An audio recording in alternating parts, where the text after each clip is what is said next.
Hi everyone, my name is Will. Today I'll be giving you a pretty basic tutorial and song lesson on the Irish Pennywhistle.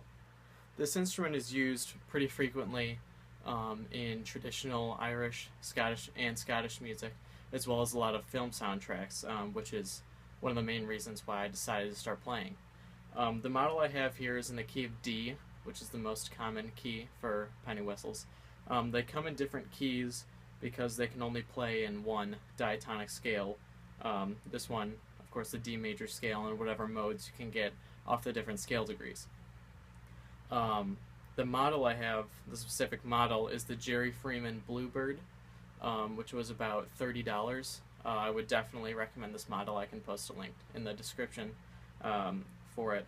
I have tried a few models that were a little bit cheaper in the $10 to $20 range, and they were definitely not as good as this model. It's kind of surprising how much you really get for a little extra money with these instruments. I was recommended this model by Kristen Nigas. I'll post a link to her YouTube channel as well in the description.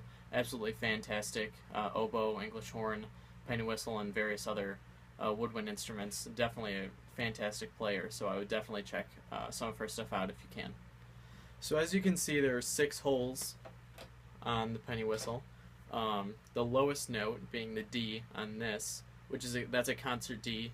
This is not a transposing instrument, so a D on this is the same as a D on a piano. So you don't have to worry about any weird transposition with this instrument. That's why they have all the different keys. So the low D is played by covering all the holes on here. And this instrument can play 2 full D major scales, so 3 octaves of the note D.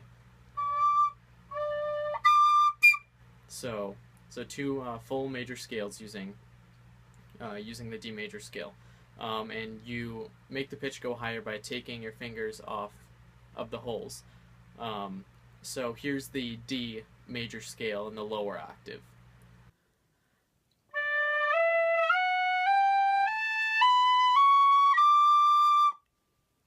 Now this instrument is very, very dependent on air control. When you're playing the lower notes, around that range, you have to use a very slow, controlled airspeed. And to get to the upper octave, you have to speed up your air.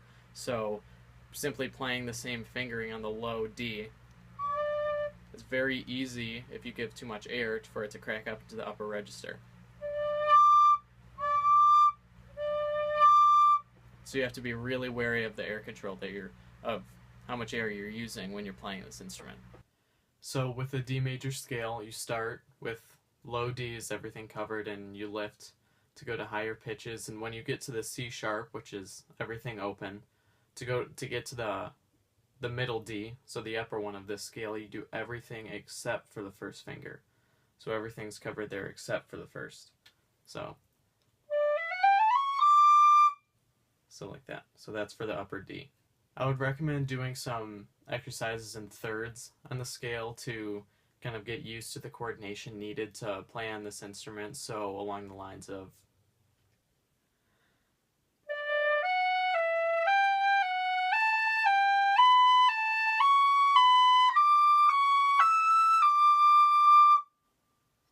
So once you've got the coordination down and you know your way around the scale fairly well, we can start working on the song lesson. So the song I'm going to be teaching you today is Concerning Hobbits from The Lord of the Rings. It's pretty simple. You can make it very simple, and you can add some effects to it to make it really kind of the Irish style and make it sound really cool. So I'll start off by teaching you a very simplified version with just the basic notes, so you can follow along with that, and then I'll add some stuff in to see if you can make it a little more stylistic. So here we go. So it starts off on a low D, and you go up scale degrees 1, 2, 3, 4. Sorry, 1, 2, 3, 5, 3, 2, 1. So just up and then back down, skipping the 4th. So here it is.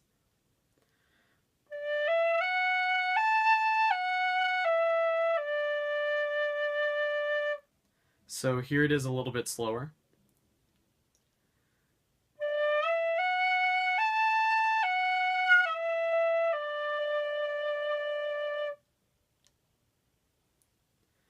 Then the next section after that, it starts on 3.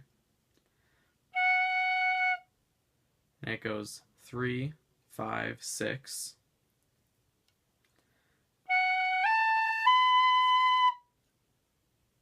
So far, from the beginning, we've got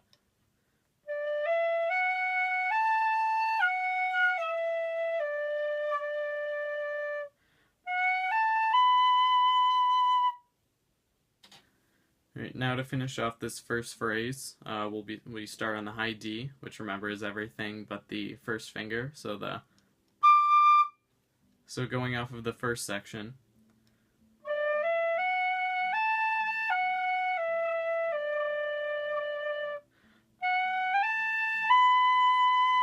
go to high D and come back down. So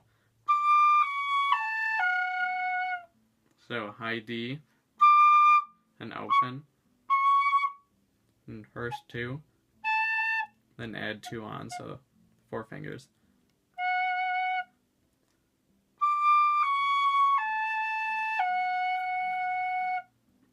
And then after that, go back down to start the next half of the little phrase. So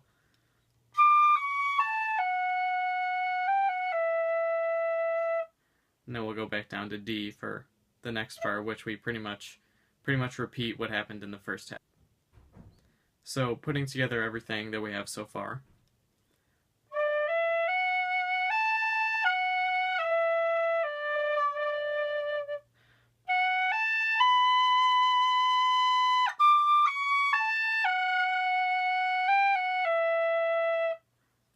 And then it's pretty much a repeat of the first section here, with the endings a little bit different.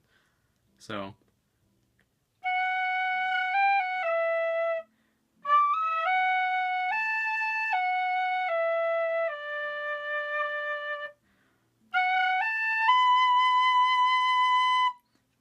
starting on this high B, we're going to come back down instead of going up to that high D like the first half. So on the second half,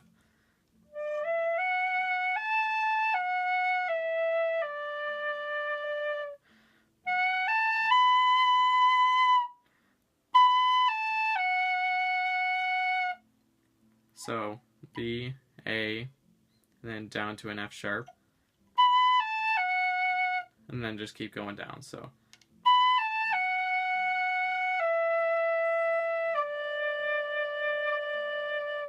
just end on the low D. So here it is all put together. This is still the simplified version, so nothing really flashy going on here.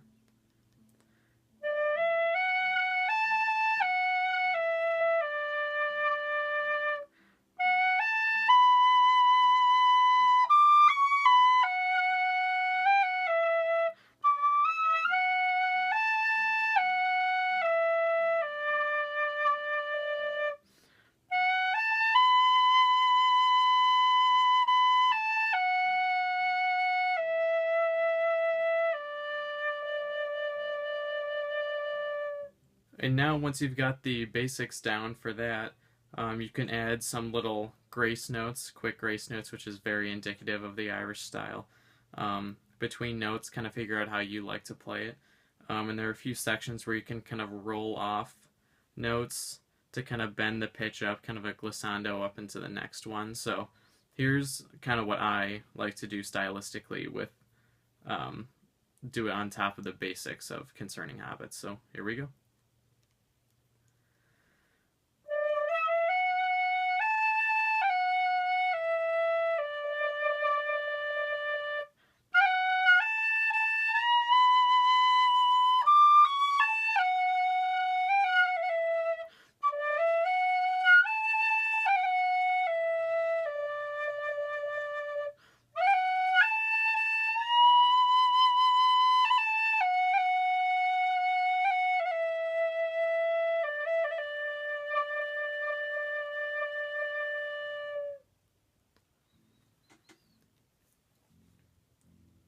So yeah, definitely I would recommend working on that thirds exercise to kind of get your coordination down with all the finger movements, and just try to have fun with doing these grace notes and fancy stuff, to try to make it sound cool.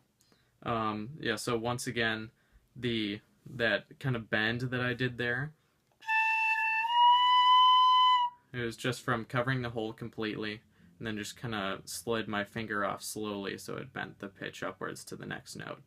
And then I did a little bit of vibrato on there, which is all air support. That's pretty much just fluctuating how much air you're putting through the whistle. So that's something that you can definitely work on. That takes a little bit of practice to be able to keep a good sound while still doing that. And then at the end, I kind of just let my air just die out, and it kind of dropped the pitch a little bit. And that's kind of an Irish style way of ending. So here's the last note with vibrato, and then that kind of drop off the end of it.